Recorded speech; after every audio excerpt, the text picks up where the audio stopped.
What China just did against Muslims shocked the Middle East. How can a single Chinese project in a Middle Eastern city influence the daily lives of hundreds of Muslims worldwide? What has China's extensive involvement done to the region, particularly to the local people? In today's video, we will be discussing China's Belt and Road project in the Middle East and its consequences.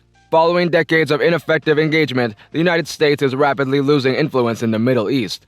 China just arranged a peace agreement between Iran and Saudi Arabia, and it is now carrying out its master plan to control and alter the area in its own image. China has been keen in recent years to assure its energy security for the next century, and it regards the Middle East and its supply of oil and natural gas as critical to achieving this goal. As a result, China's commerce with the Middle East has expanded, outdoing that of the United States. Now, China is the country's largest foreign investor and the oil-rich Gulf nation's largest commercial partner. What's more, almost all Middle Eastern countries are now part of China's Belt and Road Initiative, known as the BRI.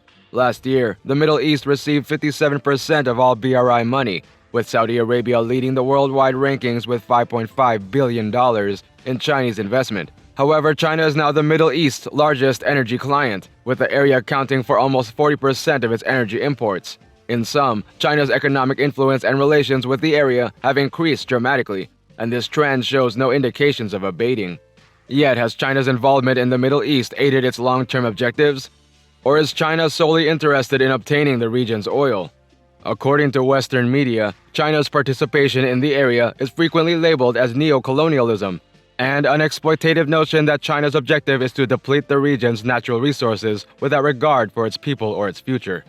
Let us begin with the most pressing issue confronting the Middle East. For decades, the region has been on an ambitious quest to convert itself from a war-torn, undeveloped territory into a sophisticated, industrialized economy and major commerce and technology hub connecting Europe, Asia, and Africa.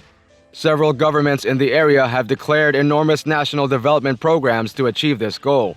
Saudi Arabia, Qatar, the United Arab Emirates, Iraq, Egypt, and Kuwait, for example, have all declared their own Vision 2030 programs that would profoundly restructure their countries from the ground up. But here's where things start to get interesting. A common and important purpose of these projects is to diversify their economies away from oil exports and towards other sources of revenue. This is because oil-rich Middle Eastern nations have been largely reliant on oil to boost their economy for decades. In reality, oil reserves make for about half of the economy of countries like Saudi Arabia and Iraq. While such vast oil endowments have certainly made them rich and are in many ways a blessing, it's actually a double-edged sword in what is known as the resource curse. The more your economy is reliant on oil reserves, the more vulnerable it is to global oil prices, which are notoriously unpredictable. Given this, the following information may surprise you. Several of these bold projects have already made China their primary commercial partner. That is correct. The Middle East's largest oil client is assisting the region in reducing its reliance on oil. That just would not happen if China was solely interested in collecting its oil and nothing else. To demonstrate this, consider Saudi Arabia, the Middle East's largest economy and one of the world's greatest oil producers. China is not only Saudi Arabia's biggest trading partner, but also its largest oil customer, buying over a quarter of the country's oil exports. However, contrary to popular belief in the West, the ties between China and Saudi Arabia extend far beyond just oil. Just last December, Chinese President Xi Jinping visited Saudi Arabia to meet with Crown Prince and Prime Minister Mohammed bin Salman, and the two countries formalized their highest-level partnership. A global strategic collaboration, this groundbreaking agreement formalized extensive collaboration between Saudi Arabia's Vision 2030 and the Belt and Road Initiative. It was accompanied by 34 other investment transactions spanning virtually every key sector imaginable, including clean energy, housing, transportation, infrastructure, and 5G development. According to Jason Tooley, an economist at Capital Economics in London, Saudi Arabia sees China as its main growth engine at a time when demand for oil in many developed markets is declining. Saudi Vision 2030 is one of the most ambitious plans in the region, involving numerous massive giga-projects with anticipated investments over $10 billion. The major purpose of this project, like with others in the area, is to diversify the economy away from oil earnings. Nonetheless, China remains the primary corporate partner engaged. The largest of these giga-projects is Saudi Arabia's proposal to construct a future smart megacity called NEOM from the ground up. It will be 33 times the size of New York City and run entirely on renewable energy. As a consequence, this is one of the most daring creative undertakings ever developed. Saudi Arabia intends to transform Neom into an economic zone in order to replicate the success of Shenzhen, a new economic zone that has already surpassed neighboring cities Hong Kong and Guangzhou in terms of GDP. The most spectacular project within this vast zone will be the Line, a 170-kilometer-long, 500-meter-high, and 200-meter-wide megastructure designed to accommodate an entire city. This will be a single continuous building with a glass mirror facade that can house over 1 million people. This gigantic structure will be visible from space. If this seems unfathomable, consider that China's state-owned enterprise Power Construction Corporation of China, or Power China, has already begun laying the groundwork. Not to mention that China has extensive expertise with large infrastructure projects, including the construction of entire towns and economic zones from scratch, such as Shenzhen's Shonggan and Shanghai's gleaming financial district. Simply said, if anyone is capable of carrying out this mad endeavor, it is China. Overall, planners estimate that the Line would create over 400,000 new jobs and increase the nation's GDP by $48 billion. If the case of Saudi Arabia doesn't persuade you, the case of Iraq will.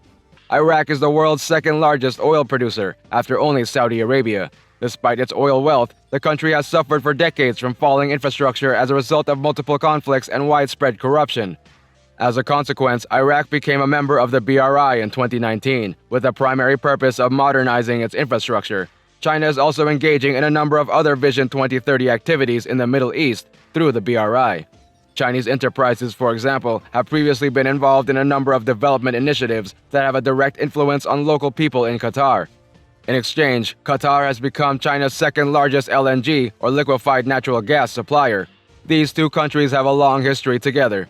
For example, the Chinese harbor engineering business was instrumental in the development of Hamman Port, which is today the country's primary seaport and one of the largest in the Middle East. This port is a major part of Qatar's Vision 2030 and has boosted the country's trade worldwide and helped diversify its economy. As a result, China has also worked on Qatar's Mega Reservoirs project, a network of 5 massive potable water reservoirs that can provide a strategic water supply to the entire population for 7 days in case of a water emergency. Furthermore, thanks to the Chinese tech company Huawei, in 2018 Qatar became the first nation in the world to launch a nationwide live 5G network, which now covers 90% of the country's populated areas. This kind of Chinese engagement that directly impacts local populations can be seen almost everywhere across the Middle East. Egypt and China have a long history together, with Egypt being one of the first nations in the world to join the BRI, and China being one of the few countries to send financial assistance. A compelling last example that has had a direct influence on the lives of millions of Muslims worldwide, and is probably not what you're looking for. It involves the Saudi Arabian city of Mecca, which is regarded as Islam's holiest city. The Mecca Metro was completed in 2010 by China Railway Construction Company.